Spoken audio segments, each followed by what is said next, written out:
Hey there, it's Andrea, and welcome to the Voice of Influence podcast.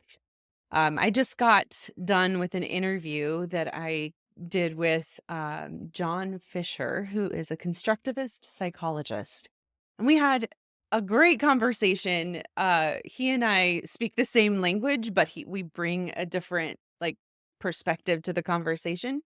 And so it was fascinating for me to learn from somebody who's more experienced and um, has a different education than I do, and that constructivist psychology was so fascinating.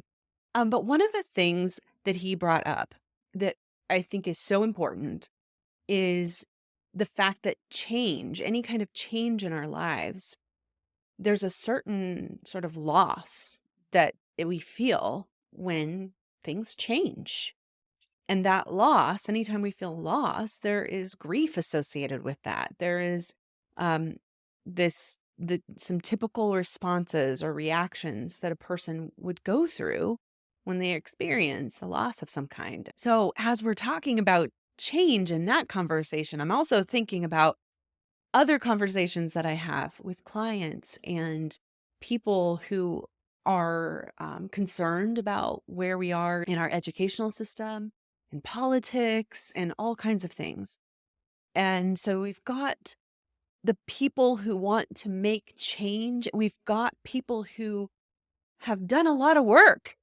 They've done a lot of work in their lives to lay foundation or to build on somebody else's foundation, to do something that they want to be able to be proud of and leave a legacy. But then there's other people that are coming in and saying, but this isn't right. We can't keep doing it like this. Or just technology changing so much that maybe something that somebody created just a few years ago is now irrelevant. And there is a lot of loss associated with with that kind of change. And so I wanted to make this episode to address both the people that are wanting to change things and want to see progress inside of businesses, inside of their organizations, and to those who are kind of offended by the fact that people want to change things. Maybe you were part of laying that foundation of a really successful organization that now you're saying people are coming along and saying, you have to change something or that we should change something. And it feels threatening. It feels personal. And so I want to address that to both sides of this equation, because I think we have to understand each other in order to have influence on each other. And I would say in order to have influence with each other, because both perspectives are so important and real. One of the key levers in our dynamics of influence model, it's a lever that has to do with increasing personal agency. One of the ways that we can do this in our relationships and in our organizations is through a practice of acknowledgement. Acknowledgement, I've talked about this a few times this past year. I feel like this is really important and not talked about nearly enough. And that's part of what we're talking about today.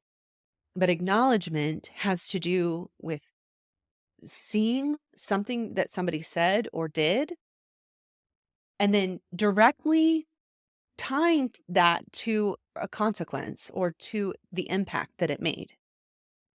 So a lot of times, maybe we're used to saying thank you, or we're used to showing gratitude, showing appreciation, but we're not necessarily used to the acknowledgement piece of this. And I have a theory that one of the reasons why we don't use acknowledgement, one of them, first of all, could just simply be we don't think about it. But second of all, acknowledgement is actually acknowledging power. It's acknowledging agency. It's acknowledging that you matter. You're saying to somebody else, you matter. And this is how you made a difference. And there are times when that can feel threatening If we're not okay, if I'm not okay with where I'm at, if I don't feel like I'm very important or that my voice matters, for me to say that about somebody else can feel threatening. Or if I am the one who's typically in charge, the one who's typically in leadership, I might find it threatening that somebody else is able to do something that I have done before or that I wish I could do. And it might feel threatening to my position or my sense of significance. But a voice of influence, somebody who wants to share influence in order to solve problems, in order to make a difference in the world and make things better and see things improve. A voice of influence recognizes that when you acknowledge what somebody else has done and the impact that it made, that is going to elevate their level of personal agency, their sense of personal agency. Acknowledging it is crucial. So, when you're on either side of change, you're somebody who's built the foundation and perhaps feeling a little threatened, or you're somebody who is coming into a situation where you see all kinds of things that could change and all kinds of ways that you could make things better. Both of those perspectives are incredibly important. And what we need to do when we're considering change, when we are going to make change, is to really acknowledge both sides of this coin. So first, if you're somebody that's wanting to make change, you've got all kinds of ideas and energy and desire to see things improve. First of all, go you. You're very important. That's wonderful that you have that desire. And the reason why we talk about influence so much is that you can't make the change you want in the world if you don't have influence. So, what does it take if you want to actually see this thing change? What is it going to take for you to have the influence to get people to buy into that change? Who needs to buy into the change? What's going to make that difficult? And what can you do to kind of help navigate it? So, who needs to buy into the change? If you have the authority, but you don't want a lot of pushback and resistance, then you have to recognize the position of others. Or if you're coming in and you're saying, I don't have the authority yet, but I want to convince somebody who does have authority to make a change, then in that case, you need influence. You need influence with the person that's in a place of authority that you do not have. So, how do you achieve it? What does it take for them? What's holding them back from just accepting these great ideas that are going to make their company better? It seems like they should just agree to that, doesn't it? It seems as though, well, surely they want things to be better. Surely they want things to go in a different direction. But that's not always the case.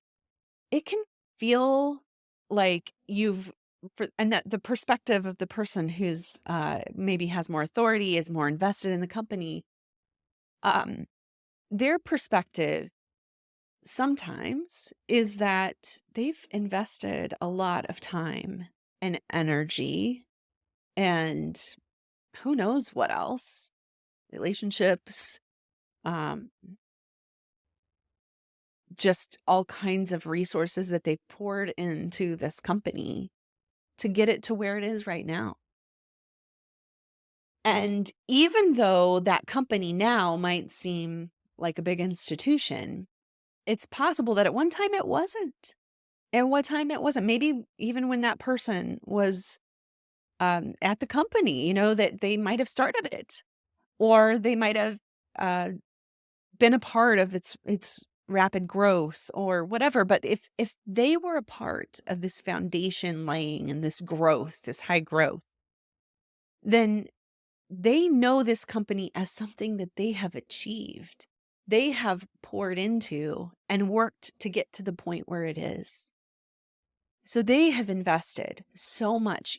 If you have ideas that you want to come in and change things, That's great, but you don't want to attack what they have achieved, where the company is right now.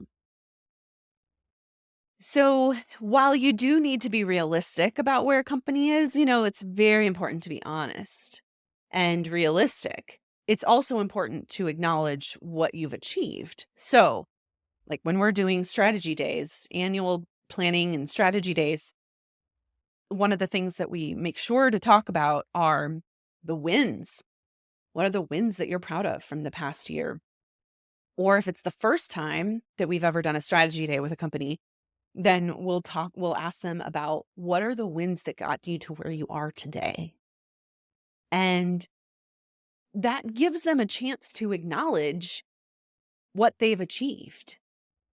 It's super important for everybody in the room, even people who are wanting to make some change, to acknowledge that and be able to say, yes, that is significant. Way to go. That was big.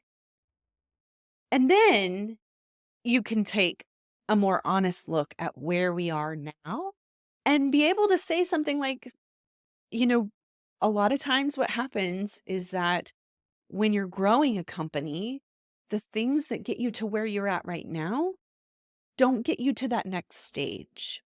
Sometimes they do, but there are certain things that might not. And the more you bring other people in and onto the team, the more perspectives you have, the more issues that arise because you're dealing with more people. It's just natural. So whether it's because of internal or external factors, if you're at a place in your company where you know that things need to change, then you still need to make sure to acknowledge what has come before. The work and the effort and the wins, the the the work that has come before, and to truly honor that. Even if it wasn't perfect, because it's never going to be perfect. Never. Nobody's done it perfectly. So, but to acknowledge the growth. This can be the same thing with people, okay? Just small caveat. Um, if you're wanting to see something change in a person that you have a relationship with, it's important to acknowledge how far they've come in whatever area that you're talking about. Acknowledge the work that they've already put in, honor who they are before you tried to get them to make some other kind of change. That helps a person to be able to feel less defensive and be more open to possibilities, to be more open to honesty and to honestly looking at where they actually are, where the company really is. So at this point then, okay, so now that is so significant. And yet, where do we want to go from here? Being able to to recognize where do we want to go from here, and then say, okay, in order to get from here to there, what's it going to take?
that's when you're going to start with some pushback resistance. If you take the time and energy that it takes to go about it in a way that helps people to not feel defensive, that makes them more open to really being honest and looking at things analytically and being willing to then change, that's where you're going to have the most impact. That's how you're going to have influence. Okay, on the flip side of this, if you are somebody who you have invested a lot in your company, in your organization, you believe in what you do, and now there's young folks coming in who are ruining it. Maybe they're not ruining it. Maybe you don't have that perspective. Actually, not everybody feels that way. But maybe you're a little threatened. Maybe you're feeling a little bit like, "Ugh, why are you acting like our company isn't great? What's the problem that you feel like there's problems everywhere? Like, what's wrong with you that there's problems everywhere? Why do you think that we need to change things?" So here is a way for a leader, somebody who's been around longer, to open the door to ideas and change while at the same time helping them understand the context. So you can lead meetings, you can lead annual meetings, you can lead um, quarterly meetings where you ask them, what are our wins? Where have we come from? And where are we going? So that you can acknowledge both the positive things that are around and maybe the things that aren't so positive.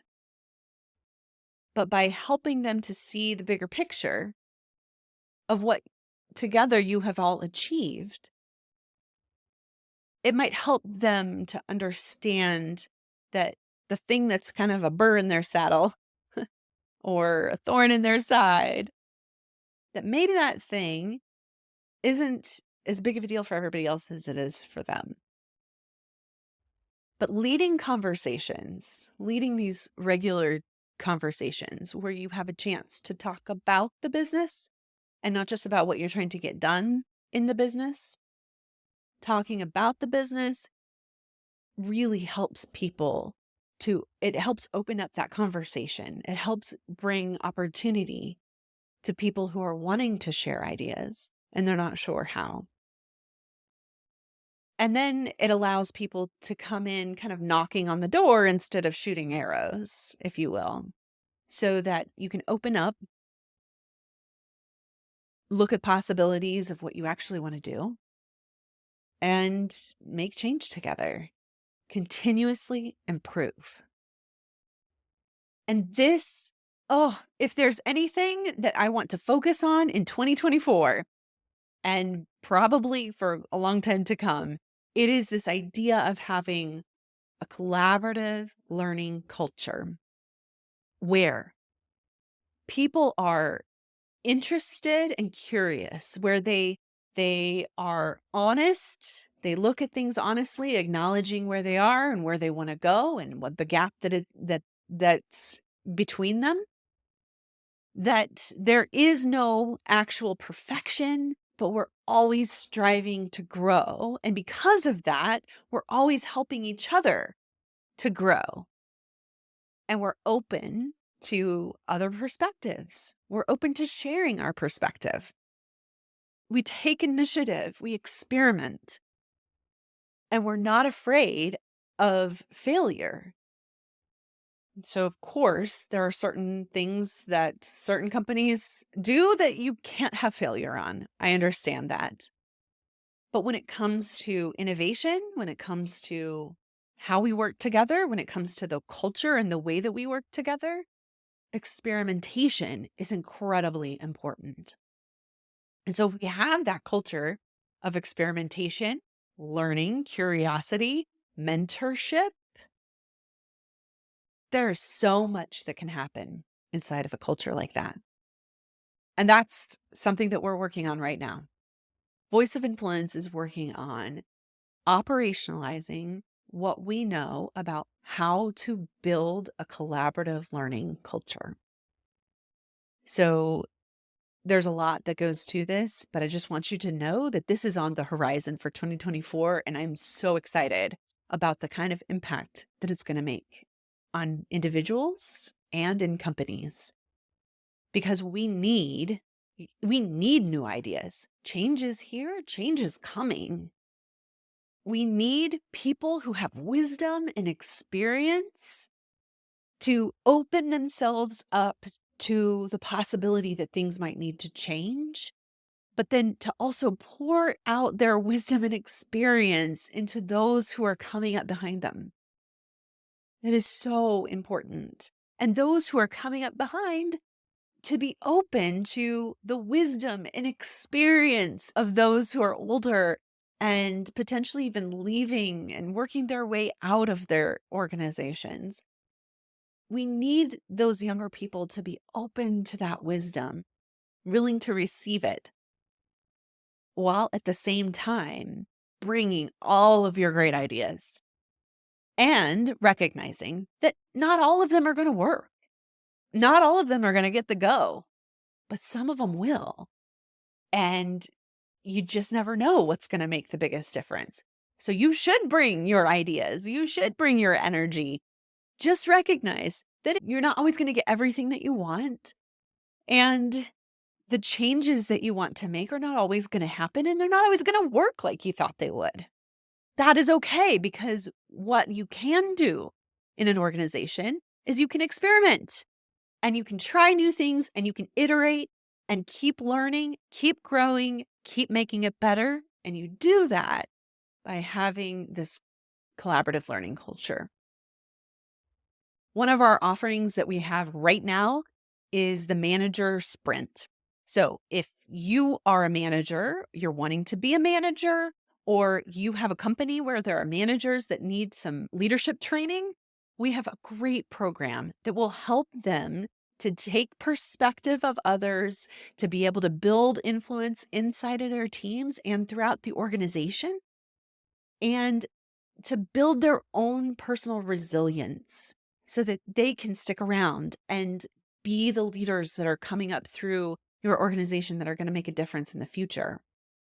So the Manager Sprint program, I really encourage you to come check it out. We've got some freebies on the website.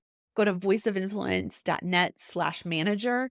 Download a checklist that is for manager conversations. These manager conversations, there's 5 different manager conversations that this checklist talks about. And basically what it does is it helps you take the perspective of the people that you're talking to, which is hard to do without a little extra help. So that's the reason why we made this, is so that you can take a look at what are the questions that people are typically bringing to conversations like this, to onboarding, to the exit interview, to change communication, to performance improvement and check-ins. What are people thinking to themselves? What questions do they need answered in order for them to be open to your influence, to the change that you want to see in them? So go to voiceofinfluence.net/manager, download that checklist, look at our program. We would love to get you involved and get you to be a part of this program in 2024. And don't forget, your voice matters, and you can make it matter even more. We'd love to help.